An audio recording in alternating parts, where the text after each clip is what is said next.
Super Tuesday is behind us, and Donald Trump is the presumptive GOP nominee. We face a stark reality. The 2024 elections are a battle between a Russian party and an American party. And the guy at the top of the GOP ticket is an alleged criminal with a history of fraud. His victory could lead to World War III. His defeat could lead to an insurrection. But even before we get there, the GOP is overseeing a crisis that could turn into a catastrophe by the time the election comes.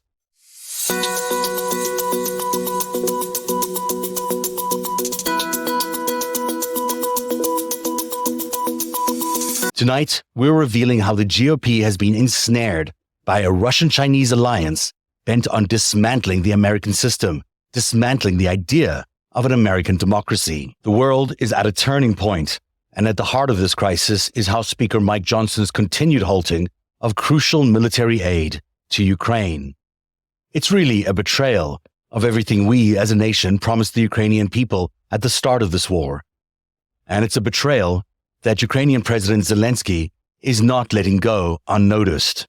I had a meeting with him, with Speaker Johnson, and he also, if we can trust each other, this is again the question of just how to trust partners or not.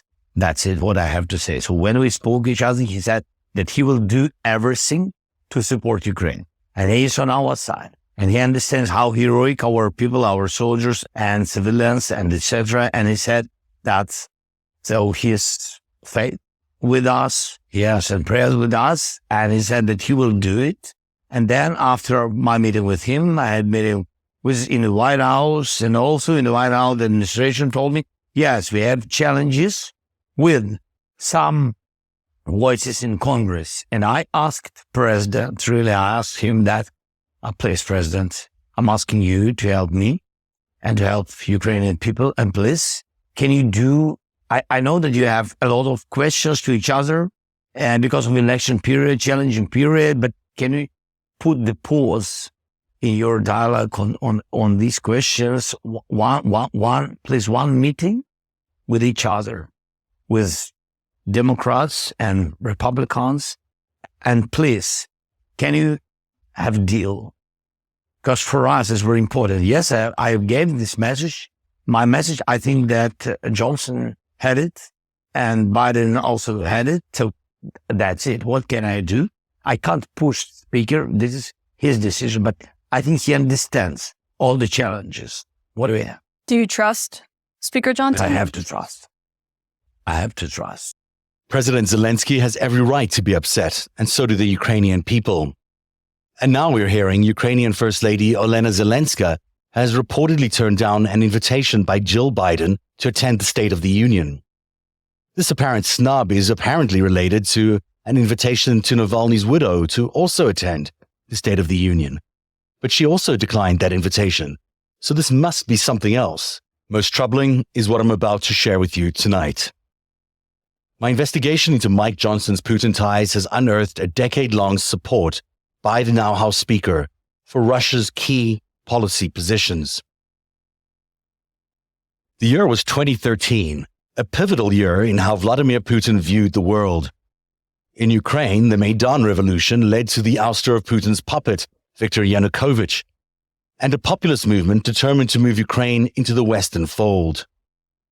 In Russia, Putin became obsessed with the theory that the population decline, a demographic issue, was his nation's biggest problem. To respond to it, he launched an anti-gay bill that sparked a violent program against gay people lasting a decade.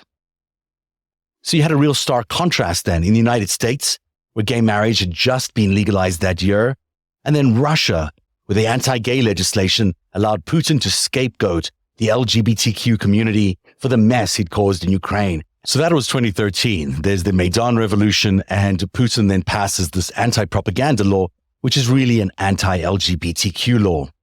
Then the following year, in 2014, Putin doubles down on his anti-gay stance, and he offers the World Congress of Families, which is basically an anti-gay organization, an opportunity to host their Congress, not only in Moscow, but inside the Kremlin Palace. It's a direct signal to them and to everybody else that he supports the organization's agenda. Now, the WCF is an international Christian organization with close ties to Russia. It's been at the nexus of anti-LGBTQ and anti-abortion advocacy, aligning very closely with Russia's social policy. And we'll show you later on how these oligarchs that funded the World Congress of Families are very much the key oligarchs involved in the attack on democracy.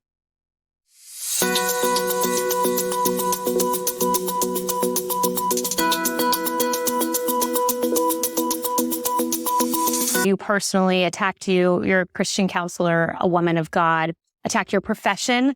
What's your response to that? I used to be a school teacher and I loved that, but I just felt burdened for so many people, and I felt the calling to go back to school to become a Christian counselor. And it's because I love people and I want to be able to help them through their times of struggle and suffering, and I love what I do. I absolutely love it. As a husband, I'll take any arrows, that's fine, but don't talk about my wife, for goodness sake. She's the kindest, sweetest person in the world, and anybody they interview anywhere at any stage of her life will tell you about this lady right here. I believe that God has placed him here. That's biblical. The Bible says he raises up leaders and he brings them down, right? So I believe that God has him here for just this time. That's Mike Johnson and his wife acting like they are the victims of liberal wokeness. But in truth, these two people have had a lot to do with putting Putin's key anti-LGBTQ agenda to work around the world. They've sort of been his field commanders. Now, as we dig deeper into Speaker Mike Johnson's anti-LGBTQ advocacy, a disturbing picture emerges of an elected official whose views were not just aligned closely with Russian social policy, but were actually in lockstep. Now, you'll recall the law in 2013 that Putin passed, the anti-propaganda law, which turned out to be an anti-gay law in 2015.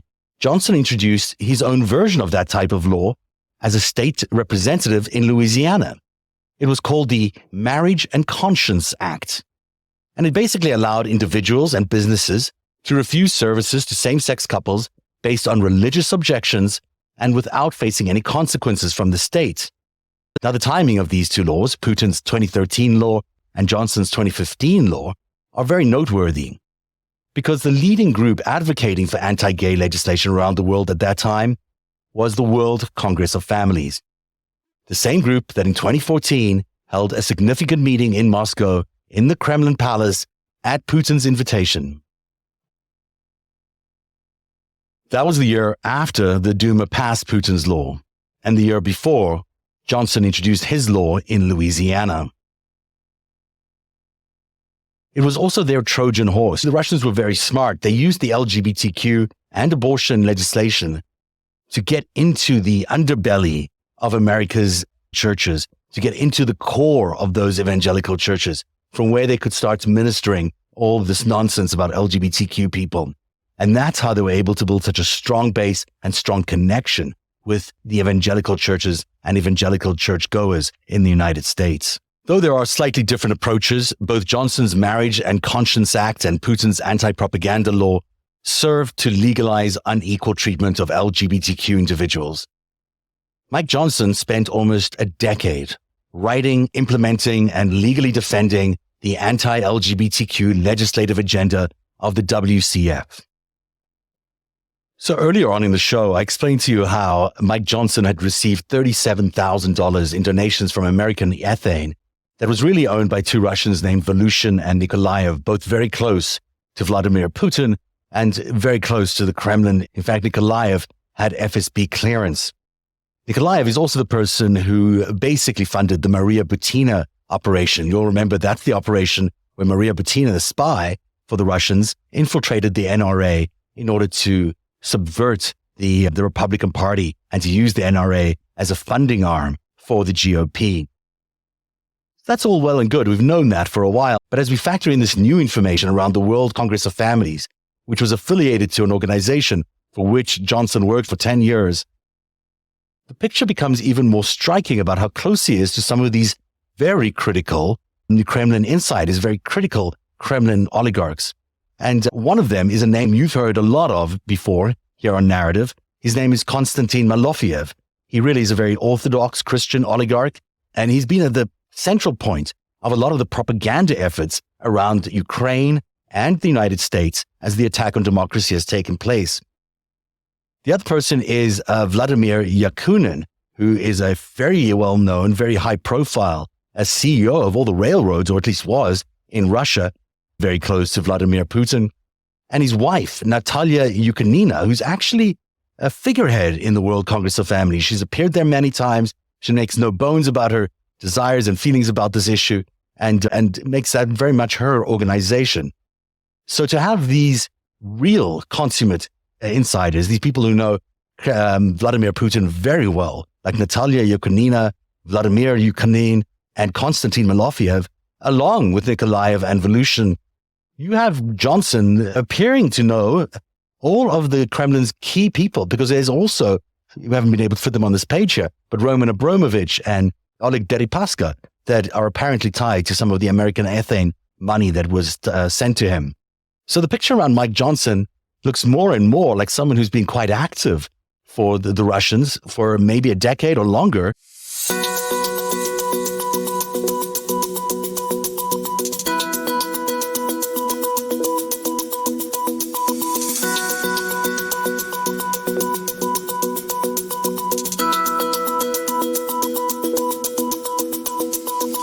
For the last 8 years, I've been hammering home Russia's interference in our politics, law enforcement, and our courts. And now we're heading into 2024 with consequences that are far greater than any of the previous elections.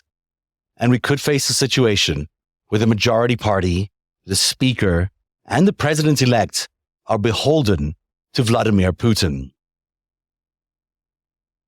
Can we trust them to do the right thing?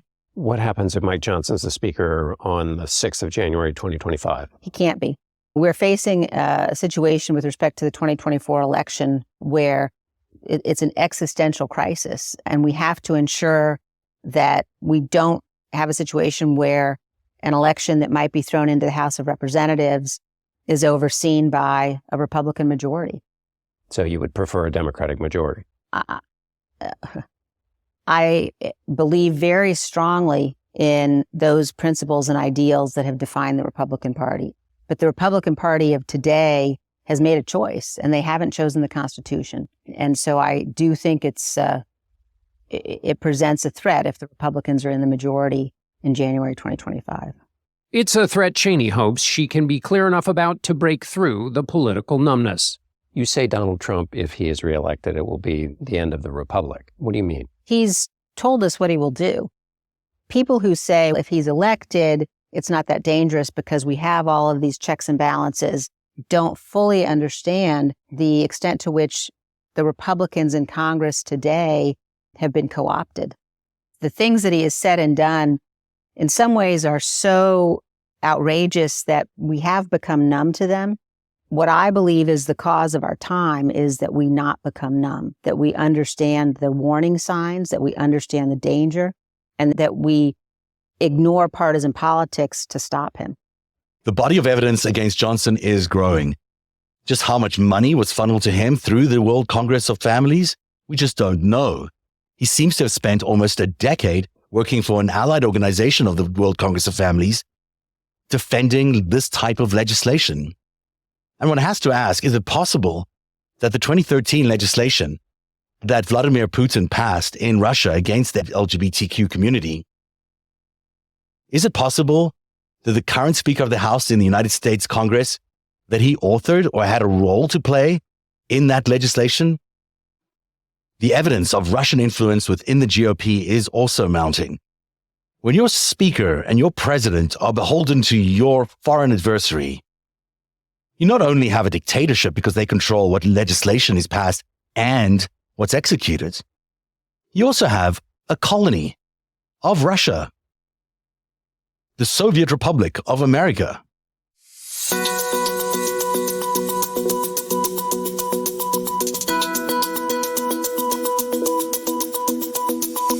In summary tonight, we've shown you that Mike Johnson's ties to Russia appear to run far deeper than previously thought, linking him to two oligarchs through a decades-long push to decriminalize homophobia in Russia, in the United States, and the world.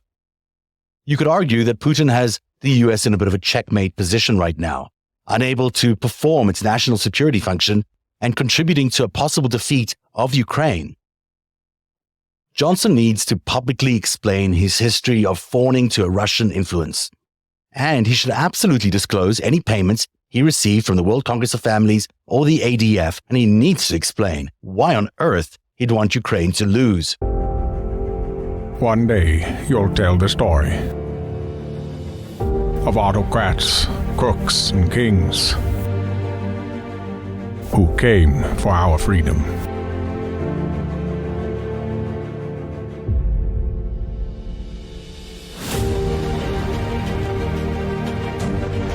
A story of citizens who stood up to tyranny and won.